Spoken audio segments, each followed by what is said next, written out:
Bienvenida o bienvenido a esta exploración. Hoy ponemos bajo la lupa una pieza clave del sistema legal mexicano que acaba de tener cambios importantes. La Ley de Amparo.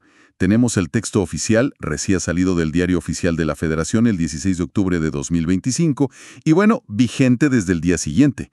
Esta reforma viene impulsada desde la presidencia, aprobada por el Congreso, y no es un ajuste menor, Toca no solo la Ley de Amparo, sino también el Código Fiscal y la ley que organiza el Tribunal Federal de Justicia Administrativa.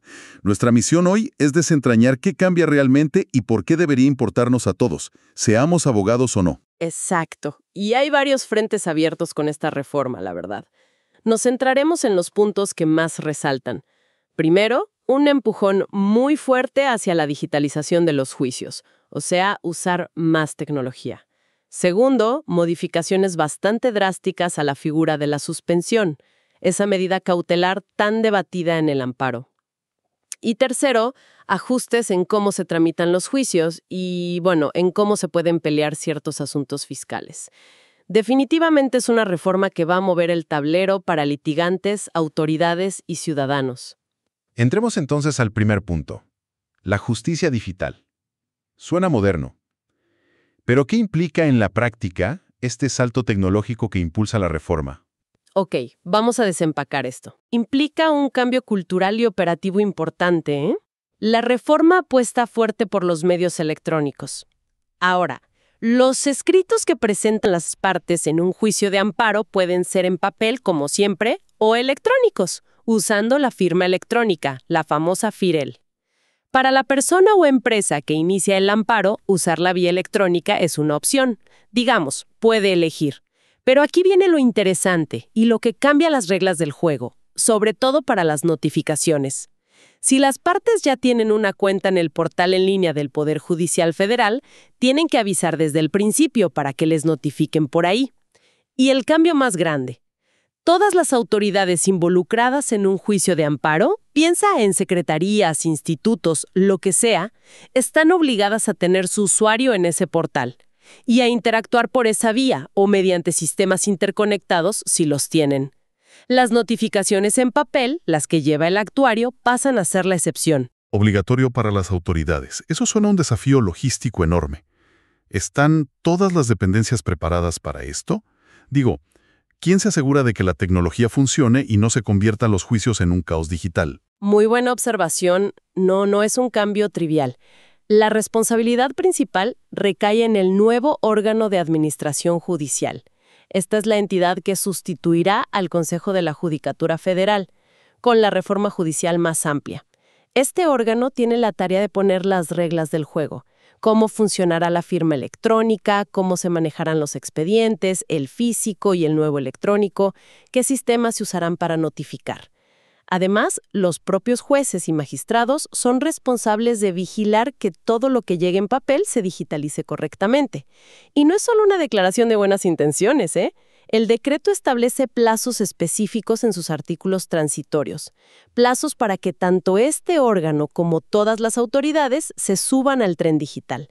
La meta es clara, usar más la tecnología, ahorrar recursos, pero, y esto es crucial, sin que se pierda el derecho de las personas a consultar sus expedientes fácilmente. Se busca eficiencia, pero sin sacrificar el acceso a la justicia. Entendido. Un paso hacia la modernización, ¿sí? Aunque con retos de implementación, seguramente. Ahora, pasemos a un tema que suele ser el corazón de muchas discusiones sobre el amparo, la suspensión del acto reclamado. Aquí es donde la cosa se pone realmente interesante. ¿Qué le hicieron a esta figura? ¿Es más fácil o más difícil conseguir que un juez detenga temporalmente un acto de autoridad mientras se resuelve el juicio? Mucho más difícil en varios escenarios clave. Aquí los cambios son profundos, de verdad. Para empezar, cuando alguien pide la suspensión, el juez ahora tiene que hacer explícitamente un análisis ponderado. Ya no basta cumplir requisitos formales, digamos. Tiene que sopesar, por un lado, si parece que el quejoso tiene razón, eso que llaman apariencia del buen derecho, y por otro lado, el impacto en el interés de la sociedad. Debe justificar por escrito cómo hizo ese balance y qué debe verificar en ese análisis.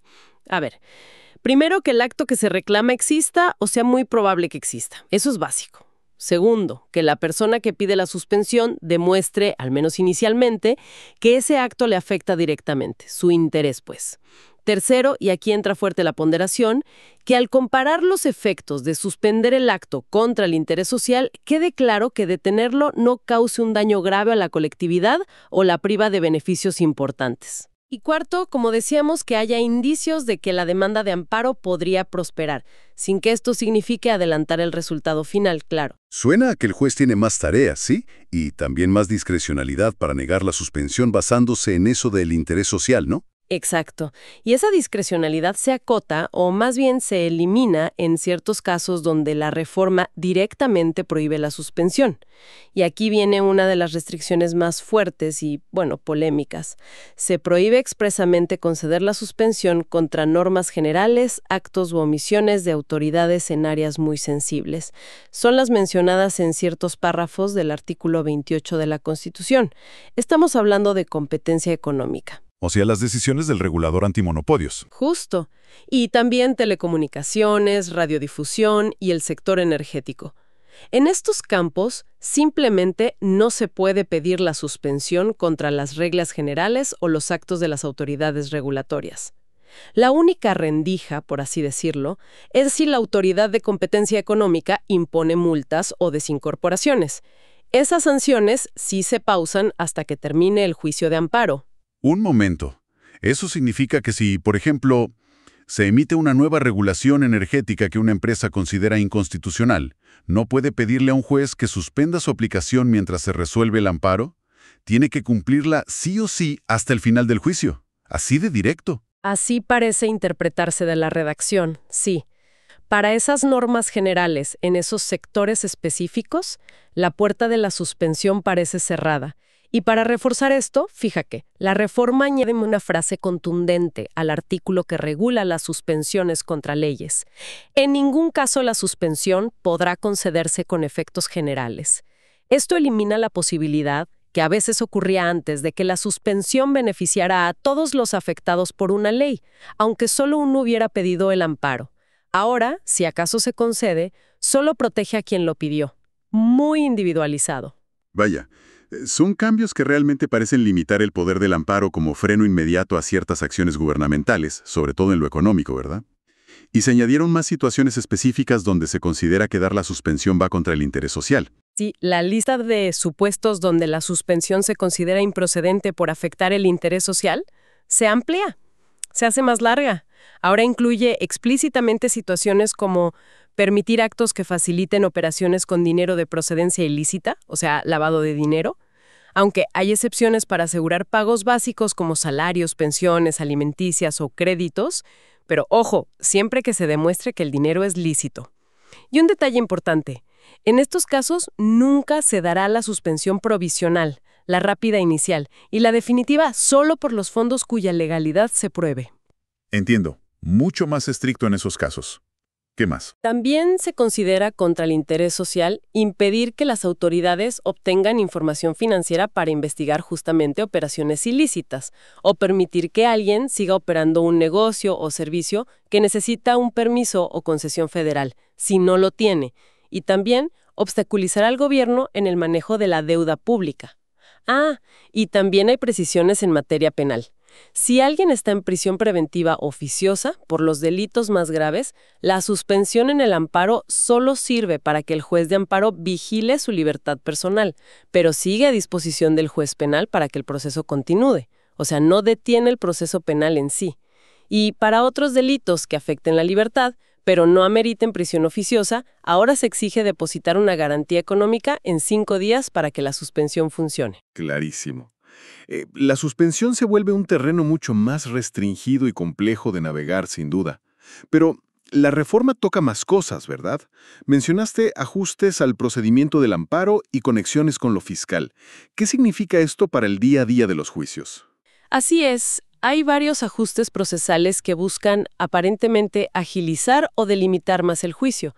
Por ejemplo, se define de forma más estricta el interés legítimo. Ya no basta sentirse afectado. Hay que demostrar una afectación jurídica real, distinta a la del público en general, y que ganar el amparo traería un beneficio claro y directo. Esto podría dificultar amparos por causas más difusas o colectivas si no se argumentan bien. ¿Qué más cambia en el proceso? Se limita mucho la posibilidad de ampliar la demanda de amparo una vez presentada. Solo se podrá si aparecen nuevos actos muy relacionados con los originales que no se conocían antes. Se busca evitar que los juicios se alarguen indefinidamente con nuevos argumentos, parece. También se facilita desechar de inmediato las recusaciones, cuando se pide que un juez se aparte del caso, si parecen una táctica para retrasar el juicio o se basan en detalles menores. Se acortan algunos plazos, como el de 5 días para notificar que se admitió un recurso, o el de 15 días después de esa notificación para que las otras partes presenten sus argumentos o un amparo adhesivo. Se limita la posibilidad de pedir más tiempo para presentar pruebas si la audiencia principal se aplaza. Y un punto interesante para cuando se gane el amparo.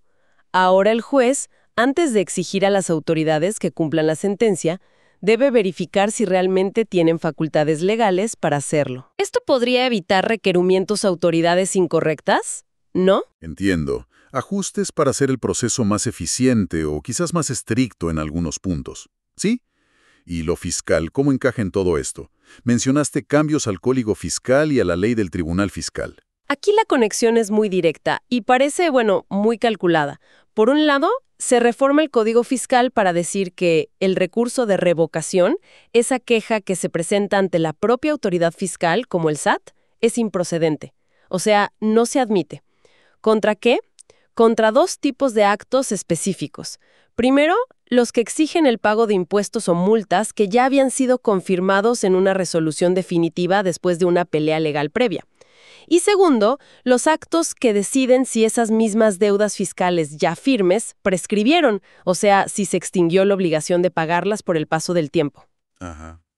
¿Y por otro lado? Por otro lado, y al mismo tiempo, se reforma la ley del Tribunal Federal de Justicia Administrativa, el tribunal especializado en temas fiscales y administrativos. Se reforma para quitarle la competencia para conocer juicios contra esos mismos 2 tipos de actos, los mismos. A ver si entiendo.